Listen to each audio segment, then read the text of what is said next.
Unfortunately, his troubles were not over. As his new company gained traction, the distributors he relied on told him that one of his key projects would fail because the main character, a mouse, would terrify women. Distributors rejected his next idea about three brothers with three houses because it needed more characters. They then rejected a project about a wooden puppet with a strange nose. But the entrepreneur believed he was creating a company that his customers would love because they could escape into the stories he was creating. And Walt Disney was right. His creativity, fueled by his growth mindset, combined with a lot of perseverance, created one of the best entertainment companies in the world. The science of a growth mindset. Adopting a growth mindset is not just essential, it's critical. Those with a growth mindset understand that knowledge can be acquired and intelligence can be developed. With a growth mindset, people focus on improvement instead of worrying about how smart they are. They work hard to learn more and get smarter.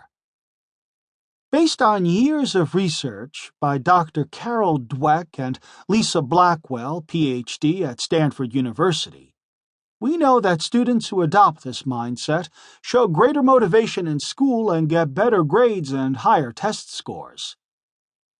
In one 2007 study, Blackwell and her colleagues followed hundreds of students making the transition to 7th grade.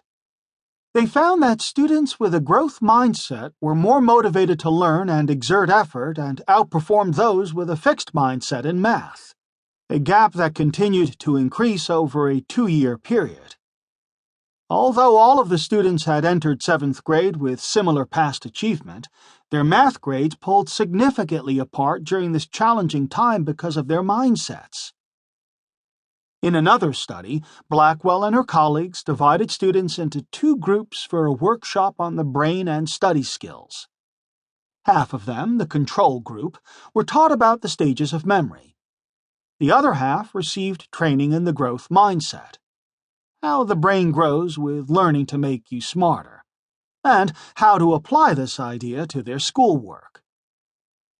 3 times as many students in the growth mindset group showed an increase in effort and engagement compared with the control group. After the training, the control group continued to show declining grades.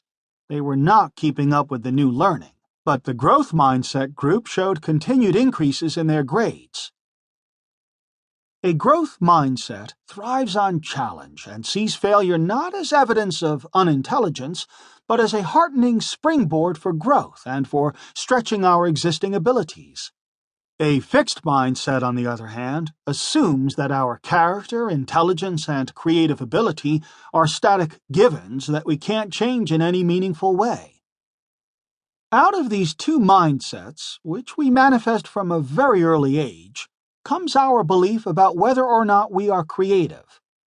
Here's the good news.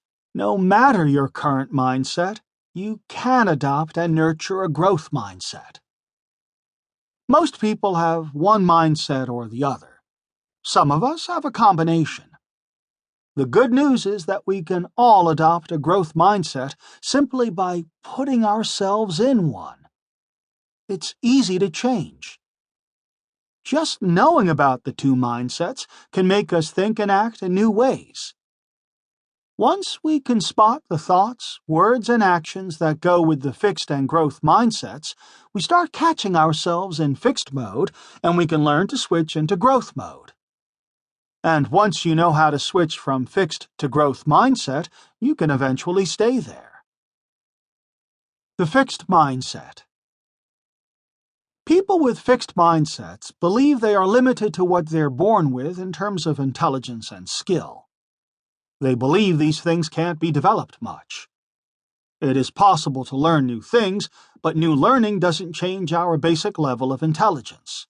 It's possible to practice new skills, but our natural ability is really what's determinative. Some people are just naturals at certain things. They're good at things because it's genetic. A fixed mindset tells us that people are what they